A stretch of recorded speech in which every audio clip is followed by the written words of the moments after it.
उत्तराखंड में बारिश से अभी राहत नहीं। राज्य में एक बार फिर से भारी बारिश का अलर्ट जारी हुआ है। मौसम विभाग ने 7 जिलों के लिए बारिश का रेड अलर्ट जारी किया है। टेहरी, पौड़ी, देहरादून, चंपावत के साथ नैनीताल, हरिद्वार, उधम सिंह नगर के लिए तेज बारिश का अलर्ट है। बारिश को लेकर प्रशासन को भी चौकन्ना कर दिया गया है और सभी विभागों को अलर्ट मोड पर रख दिया गया है। वहीं अलर्ट के बाद कई जिलों में सभी स्कूल और आंगनबाड़ी केंद्रों को आज बंद रखा गया है। देहरादून, पौड़ी के साथ नैनीताल, टिहरी, पिथौरागढ़ में भी आज स्कूल और आंगनबाड़ी केंद्र को बंद रखने के आदेश जारी कर दिए गए हैं।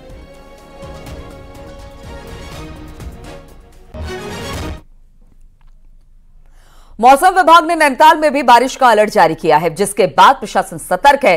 डीएम ने सभी अधिकारियों को अलर्ट रहने के निर्देश दिए हैं और आपदा की स्थिति में लोगों को फौरन मदद करने को भी कहा है। जिले में रात में बारिश हो रही है और बरसाती नाले इस वक्त अपने पूरे उफान पर है। सभी लोग जो रिस्पांस टाइम है उसको त्वरित करेंगे, कम से कम रखेंगे और जनता जो भी प्रभावित होती है मानसून में किसी भी प्रकार के असुविधा के कारण या किसी भी प्रकार के जल भराव या लैंडस्लाइड के कारण उनको जितना जल्दी रिलीफ पहुंचाया जा सकता है और हानि को कम से कम करने के लिए रिस्पांस जितना जल्दी किया जा सकता है उस पर विभागों को कार्य करने के लिए निर्देशित किया है। हरिद्वार से खबर लेते हैं, जहां पर एसडीआरएफ कांवड़ियों के लिए देवदूत बनी हुई है। आज अलग अलग जगहों पर एसडीआरएफ ने 16 कांवड़ियों को गंगा में डूबने से बचाया। एसडीआरएफ ने कांगड़ा घाट पर 15 कांवड़ियों को बचाया, जबकि प्रेमनगर घाट पर एक कांवड़िए का रेस्क्यू किया। तो गंगा में डूबने से 16 कांवड़ियों को बचाया गया है। एसडीआरएफ लगातार इस काम में लगी हुई है, बिल्कुल त्वरित गति से।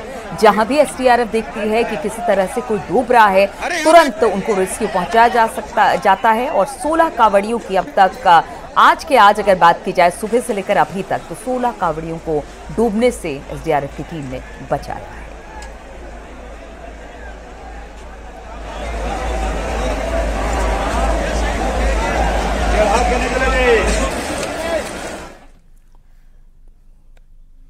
और नैनीताल में एक गांव ऐसा जो 2013 से खतरे की जद में है। गांव में दौरे तो कई बार हो चुके हैं, अधिकारी यहां पर आते हैं, लेकिन विस्थापन की नीति अब तक भी तैयार नहीं हो पाई है।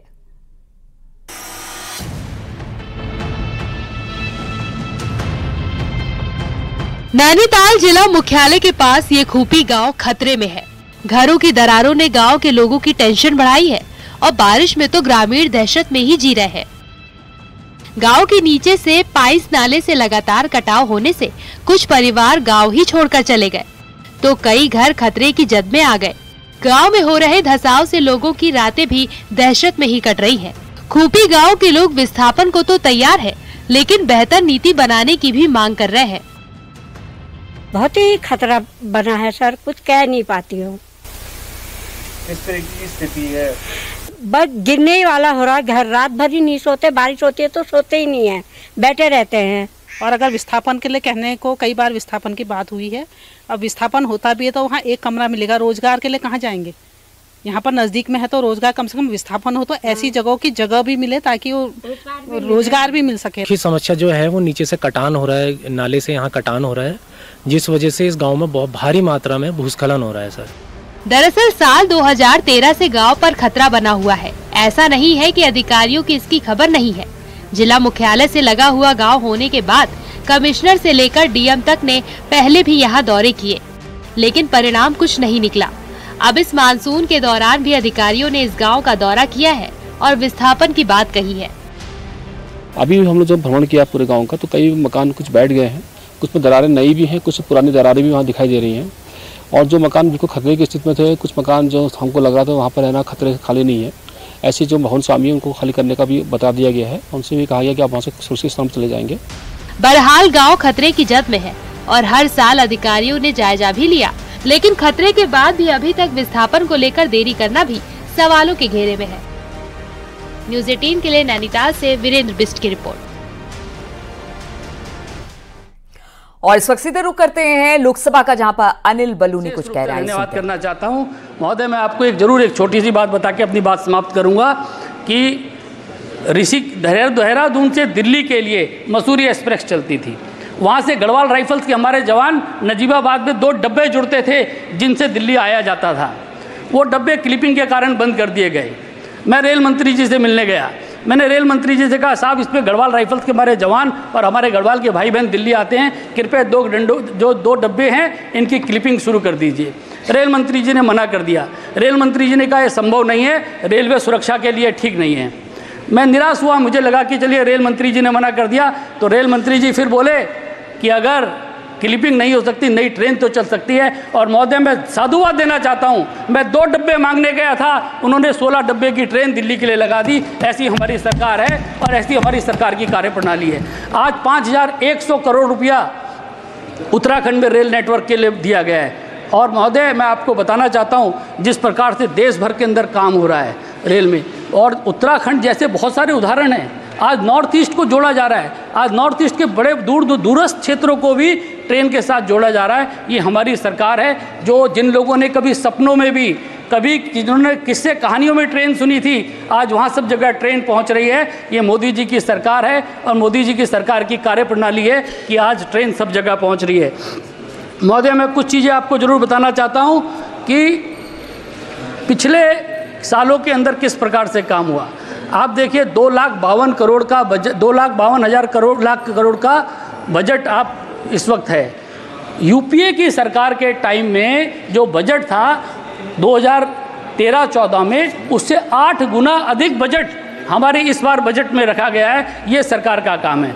किस प्रकार से सरकार ने 40 किलोमीटर की एवरेज स्पीड यूपीए के टाइम में ट्रेन की हुआ करती थी, आज 80 किलोमीटर की एवरेज स्पीड आज भारतीय ट्रेन की है। इस तेज़ी के साथ काम हो रहा है। तमाम विकास के काम रेलवे में हो रही है। रेलवे सुरक्षा पर बहुत ध्यान दिया जा रहा है। 1,08,000 करोड़ रुपए रेलवे सेफ्टी के लिए इस बार रखा गया है।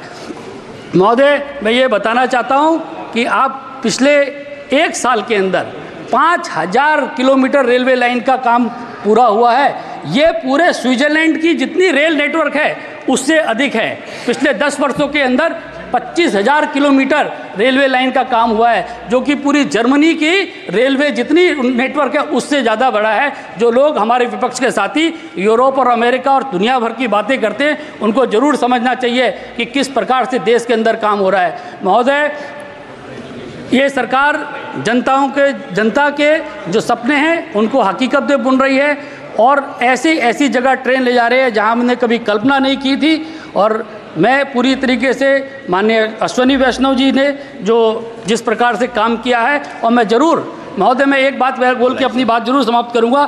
मैं पीयूष गोयल जी को भी जरूर स्मरण करना चाहता हूँ। जी स्टार्ट करें, बस 1 मिनट मानवर खत्म करें, बस 1 मिनट। मैं माननीय पीयूष गोयल जी का भी अनुरोध करना, मैं धन्यवाद करना चाहूँगा। जब वो रेल मंत्री थे उन्होंने हमारे कहने पर 3 रेल उत्तराखंड को दी है और सदैव उत्तराखंड का ध्यान रखा है। अश्विनी वैष्णव जी लगातार उत्तराखंड की परियोजनाओं के लिए आगे बढ़ रहे हैं। माननीय प्रधानमंत्री जी के मार्गनिर्देशन में हमारी सरकार रेलवे का इतिहास बनाने जा रही है और आने वाले समय में जो पिछले 10 वर्ष में जिस प्रकार से काम हुआ, आप सोचिए कि आने वाले 5 साल में वो कहाँ तक पहुँचेगा। मैं बहुत बहुत साधुवाद और बहुत बहुत धन्यवाद करता हूँ। बहुत बहुत धन्यवाद माननीय कैप्टन साहब।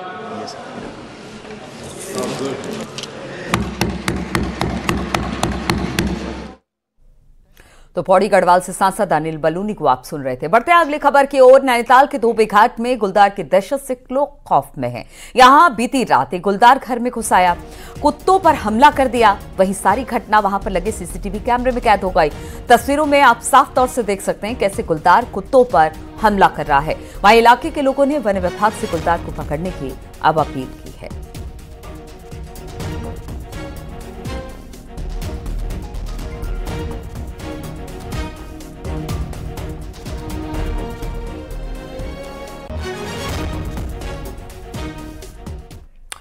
और इस वक्त सीधे रुक करते हैं, बीजेपी की पीसी हो रही है। संबित पात्रा पीसी कर रहे हैं, आइए सुनते हैं। इंसल्ट हो गया, ये क्या मजाक बना के रखा हुआ है। मुझे संत कबीर का वो दोहा याद आता है, जाति न पूछो साधु की, जाति न पूछो साधु की, पूछ लीजिए ज्ञान, मोल करो तलवार का, पड़ा रहने दो म्यान।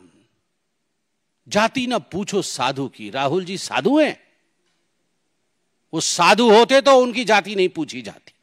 पूछ लीजिए ज्ञान, वो ज्ञानवान है। चलिए हम आपसे पूछ लेते हैं, जाति नहीं पूछेंगे आपकी, बताइए आपका ज्ञान। आपके ज्ञान का प्रदर्शन तो आलू से सोने और सोने से आलू और पता नहीं क्या क्या कह के आपने अपने ज्ञान का प्रदर्शन किया हुआ है। मोल करो तलवार का, पड़ा रहने दो म्यान, तलवार भी जंग पकड़ा तलवार है, जंगधारी तलवार है, और म्यान का तो पूछिए ही मत। न साधु है, न ज्ञानी है, न तलवार में धार है, और म्यान भी परिवार का है। और उसके ऊपर अगर जाति पूछ लिया गया उस व्यक्ति से, जबकि नाम नहीं लिया गया, फिर भी उनको लगता है उनसे जाति पूछ लिया गया, उस व्यक्ति से जो हिंदुस्तान में सबसे जाति पूछ सकता है, तो इसमें क्या गड़बड़ी है? मैं कल पार्लियामेंट में था, मुझे तो बड़ा आश्चर्य हुआ। तुरंत कांग्रेस के सारे सांसद खड़े हो गए और खड़े होकर उन्होंने कहा चिल्ला चिल्ला करके कि ये पवित्र सदन है, यहां पर किसी की जाति नहीं पूछी जा सकती। वाह, आप जाति जनगणना चाहते हैं और आप कह रहे हैं कि सदन के अंदर जाति पूछी नहीं जा सकती है, तो बाहर जाति कैसे पूछी जा सकती है? मतलब ये धरती पवित्र नहीं है, केवल सदन ही पवित्र है? अरे सदन भी पवित्र है, देश भी पवित्र है।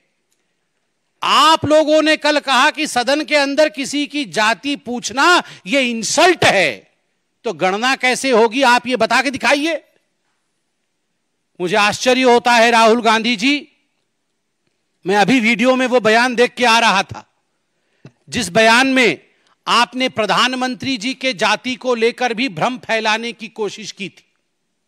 आप सबको याद होगा चुनाव के समय माननीय नरेंद्र मोदी जी के जाति को लेकर गलत टिप्पणी करने का प्रयास, कुलछित प्रयास राहुल गांधी जी ने किया था। आप प्रधानमंत्री की जाति पर टिप्पणी कर सकते हैं, मगर कोई आपकी जाति पूछ नहीं सकता। आप करे तो पुण्य और जनता करे तो पाप, ऐसा नहीं हो सकता है। केवल जाति पूछने का विषय नहीं है। मैंने जैसे आपको कहा, मैं पहली बार का सांसद हूं, भगवान जगन्नाथ की कृपा रही। मैं पीछे बैठता हूं और सब कुछ देखता हूं, मुझे आश्चर्य होता है। मुझे आश्चर्य होता है राहुल गांधी जी की सेंस ऑफ एंटाइटलमेंट पे। वो टी शर्ट और जीन्स पहन के आते हैं, मैं किसी कपड़े के ऊपर कमेंट नहीं कर रहा हूं। भद्रता, नम्रता, शीलता यह भी होती है। जेब के अंदर दोनों हाथ डाल के आते हैं। आप देखिएगा, आप ये वीडियो निकाल के देखिए कैसे आते हैं। जब सभापति महोदय, स्पीकर बैठे हुए होते हैं, आसीन पे, पीठासीन होते हैं, उस समय राहुल गांधी दोनों जेब में। तो कल जिस तरह से तू मैं हुई थी जाति जनगणना को लेकर, उसी पर इस वक्त बीजेपी प्रेस कॉन्फ्रेंस करते हुए हल्द्वानी के रोडवेज बस अड्डों पर 2 लड़कों ने एक परिवार से खुलेआम मारपीट की। बताया जा रहा है कि मामूली बात पर बाइक सवार 2 युवक कार सवार परिवार में मारपीट की। वहीं इस दौरान बस अड्डे पर मौजूद सभी लोग तमाशबीन बने रहे। वहीं मारपीट का वीडियो सामने आने के बाद हल्द्वानी पुलिस हरकत में आई और मौके पर मारपीट कर 2 युवकों की पकड़कर कोतवाली लेकर गई, जहां पर इनकी बाइक को सीज कर लिया गया है। पुलिस भी मौके पर पहुंची है। पुलिस द्वारा गाड़ी भी सीज कर ली गई है और उसका चालान भी किया गया है, लेकिन अभी तक किसी भी पक्ष द्वारा कोई तहरीर नहीं दी गई है। जैसी तहरीर आएगी नियमानुसार कार्रवाई की जाएगी। उत्तरकाशी में बड़ी संख्या में कांवड़ यात्री गंगा जल लेने पहुंचे, लेकिन कुछ कांवड़ यात्री नियमों की अनदेखी कर रहे हैं और अपनी जान को जोखिम में डाल रहे हैं। हर्षल घाटी में गंगोत्री हाईवे पर कांवड़ यात्रियों का एक वीडियो सामने आया, जिसमें कांवड़िए गाड़ी पर लटक कर सफर कर रहे हैं, जो हादसे का सबब बन सकती है।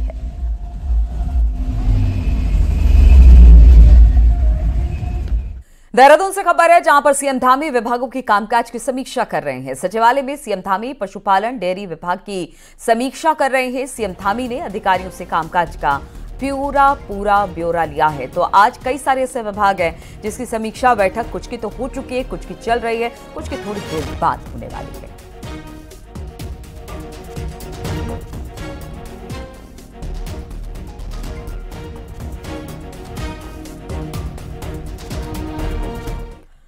बीजेपी एक बार फिर कैबिनेट मंत्रियों की पार्टी ऑफिस में ड्यूटी लगाने जा रही है, जहां पर वो हफ्ते में एक दिन कार्यकर्ताओं की समस्याओं को सुनेंगे। दरअसल पार्टी कार्यकर्ता लगातार इस बात की शिकायत कर रहे थे कि उनको मंत्री नहीं मिलते हैं, जिसके चलते आम जनता की समस्या लेकर आने वाले कार्यकर्ताओं को भटकना पड़ता है।